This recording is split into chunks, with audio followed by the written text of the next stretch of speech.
Hello, আমি আকাশ আহমেদ, একজন বড় ভাইয়ের মতো একজন শুভাকাঙ্ক্ষী হিসেবেই আজ আপনাদের সামনে বসেছি। দেখুন, মানুষের জীবনে সম্পর্কের চেয়ে বড় কোনো সম্পদ নেই, এটা আমরা সবাই জানি।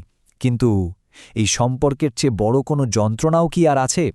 যখন খুব কাছের, খুব গভীর একটা সম্পর্ক হঠাৎ করেই বরফের মতো শীতল হয়ে যায়, তখন বুকের ভেতরে কষ্টটা যে কতটা তীব্র হতে পারে সেটা শুধু ভুক্তভোগীরাই জানেন।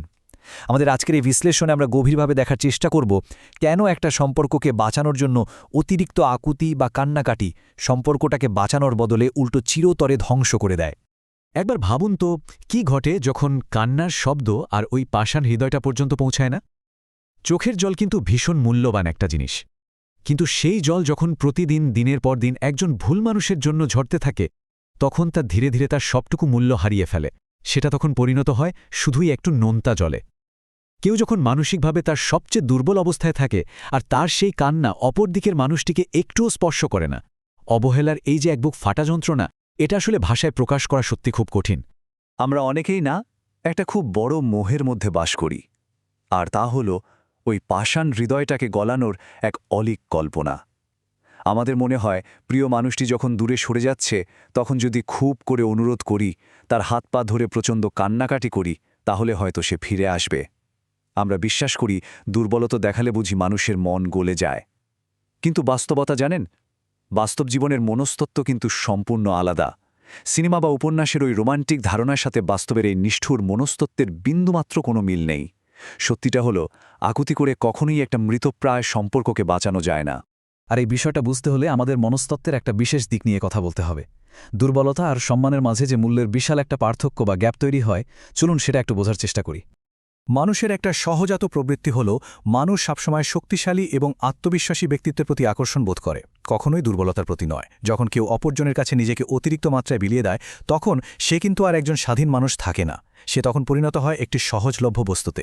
সম্পর্কের যে সমীকরণ, সেটা তখন আর সমানে সমান থাকে না। নিজেকে প্রতিনিয়ত নিচে নামানোর ফলে অপরপক্ষের ইগো বা অহংকার একেবারে আকাশচুম্বী হয়ে ওঠে। ব্যাপারটা অনেকটা ছায়ার মতো, জানেন? ছায়াকে আপনি যত ধরার চেষ্টা করবেন, সেটা তত দূরে সরে যাবে, কিন্তু আপনি যদি আলোর দিকে হাঁটেন, ছায়া ঠিকই আপনার পেছন পেছন আসবে। অতিরিক্ত আকুতি মানুষকে ঠিক ওই ছায়ার মতোই তাড়িয়ে বেড়ায়। মনস্তত্ত্বের একটা ধ্রুব সত্য আছে। মানুষ কেবল তাকেই সম্মান করে যাকে সে হারানোর ভয় পায়। যখন আপনার অতিরিক্ত উপস্থিতি থাকে, যখন আপনি সবসময় হাতের কাছে থাকেন, তখন কিন্তু এই হারানোর ভয়টা পুরোপুরি নিশ্চিহ্ন হয়ে যায়। আর একটু ভেবে দেখুন, হারানোর ভয় যেখানে নেই, সেখানে সম্মানের কোনো ভিত্তি কি থাকতে পারে? যখন অপরপক্ষ নিশ্চিত হয়ে যায় যে আপনাকে যতই অবহেলা করা হোক না কেন, আপনি কোথাও যাবেন না, ঠিক তখনই আপনার প্রতি তার সবটুকু সম্মানের মৃত্যু ঘটে। এখন আপনি হয়তো ভাবতে পারেন, তাহলে কি সম্পর্কে কোনো নমনীয়তা থাকবে না? ভালোবাসার সম্পর্কে তো নমনীয়তা অবশ্যই প্রয়োজন। দুজন মানুষের মাঝে সুস্থ একটা সমঝোতা না থাকলে তো সম্পর্ক টেকেই না। কিন্তু সেই সমঝোতা যদি কেবল একদিক থেকেই হয় আর প্রতিনিয়ত নিজেকেই নিজের আত্মসম্মান বিসর্জন দিতে হয়, তবে সেটার ভালোবাসা থাকে না। সেটা হয়ে দাঁড়ায় একতরফা শোষণ। প্রকৃত ভালোবাসা মানে হলো একে অপরের পরিপূরক হওয়া, একে অপরের কাছে সম্পূর্ণভাবে আত্মসমর্পণ করে দাসে পরিণত হওয়া নয়। এই নিজেকে ছোট করে ফেলার একটা মারাত্মক পরিণতি আছে। নীরবতা কিভাবে অপরপক্ষকে আরও নিষ্ঠুর করে তোলে, কিভাবে আমরা নিজেরাই তাদেরকে অন্যায়ের বৈধতা দিয়ে দিই, এবার সেটা একটু মিলিয়ে দেখুন। একটা মৃতপ্রায় সম্পর্ককে বাঁচাতে গিয়ে যখন নিজেকে ছোট করা হয়, তখন আসলে একটা ধ্বংসাত্মক চক্র শুরু হয়। প্রথমে কি হয়? অন্যায় আচরণ ঘটে। দ্বিতীয় ধাপে ভুক্তভোগী চুপ থাকে বা উল্টো ক্ষমা ভিক্ষা করে। তৃতীয় ধাপে গিয়ে এই নীরবতা বা আকুতির কারণে অন্যায়কারীর ভেতরে যদি কোনো অপরাধবোধ থেকেও থাকে, সেটা পুরোপুরি মারা যায়। এবং সবশেষে সে আরও বেশি নিষ্ঠুর হওয়ার একটা অলিখিত লাইসেন্স বা বৈধতা পেয়ে যায়। আপনি যদি ভাবেন নিজেকে ছোট করলে বা মুখ বুজে সব সহ্য করলে অপরপক্ষ শোধরাবে, তাহলে চরম ভুল করছেন। কোনো শাস্তি বা পরিণতি না থাকলে তারা কেন থামবে? উল্টো এটিই তাদেরকে পরবর্তীতে আরও বড় অন্যায় করার সাহস জুগিয়ে দেয়। অন্ধের মতো অনুগত হয়ে থাকলেই কি অপরদিকের মানুষটি খুশি হয়? মোটেও না। আত্মসম্মান ছাড়া যে আনুগত্য, সেটার কোনোভাবেই ভক্তি বা ভালোবাসা থাকে না। সেটা রূপান্তরিত হয় একটি বিষাক্ত শৃঙ্খলে। হ্যাঁ, বিষাক্ত শৃঙ্খল। এই মানসিক দাসত্ব বা গোলামি মানুষকে ভেতর থেকে একদম নিঃস্ব করে দেয়। অপরপক্ষ তখন এই অস্তিত্বের কোনো মূল্যই দেয় না। মনস্তত্ত্বের এই জায়গাটা থেকে যদি আমরা একটু আধ্যাত্মিকতার দিকে তাকাই, তাহলে আত্মসম্মান আর এই মানসিক দাসত্বের আরেকটা রূপ দেখতে পাব। দেখুন, প্রতিটি মানুষেরই কিন্তু একটি জন্মগত মর্যাদা রয়েছে, যাকে আমরা বলতে পারি মুমিনের সম্মান। আমাদের স্রষ্টা মানুষকে অপরিসীম মর্যাদা দিয়ে সৃষ্টি করেছেন। সেই অমূল্য মর্যাদাকে যখন সামান্য কিছু মানুষের ভালোবাসার জন্য বা একটুখানি করুণার জন্য বিলিয়ে দেওয়া হয়, তখন তা কিন্তু সেই জন্মগত সম্মানের চরম অবমাননা হয়ে দাঁড়ায়। একজন রক্তমাংসের মানুষের ভালোবাসা পাওয়ার জন্য নিজেকে এতটা অপমানিত করা, এটা কখনোই কাম্য হতে পারে না।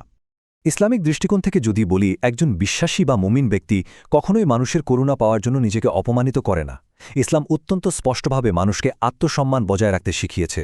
স্রষ্টার দেওয়া এই অসীম সম্মান কোনো সাধারণ মানুষের একটু দয়ার জন্য বিক্রি করে দেওয়াটা কোনোভাবেই উচিত নয়। মানুষের মাথা কেবল এবং কেবলমাত্র স্রষ্টার সামনেই অবনত হওয়া উচিত, তার কোনো সৃষ্টির সামনে নয়।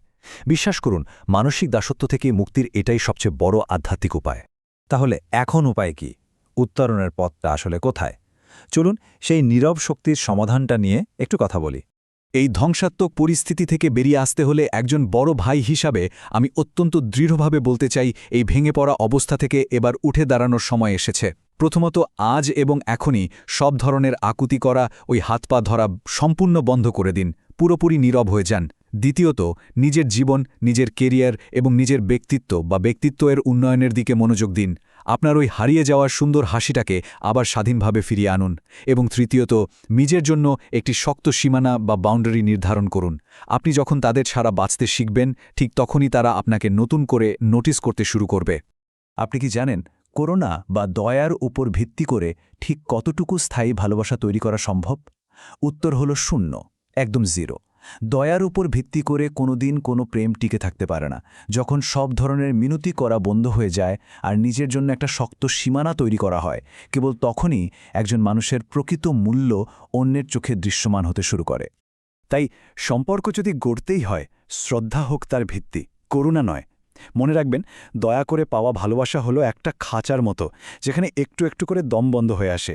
কিন্তু সম্মানের মাধ্যমে পাওয়া ভালোবাসা হলো একটা সুন্দর বাড়ির মতো, যেখানে পরম শান্তি মেলে। নিজের গুরুত্বটা বুঝতে শিখুন, আত্মসম্মান নিয়ে বাঁচতে শিখুন।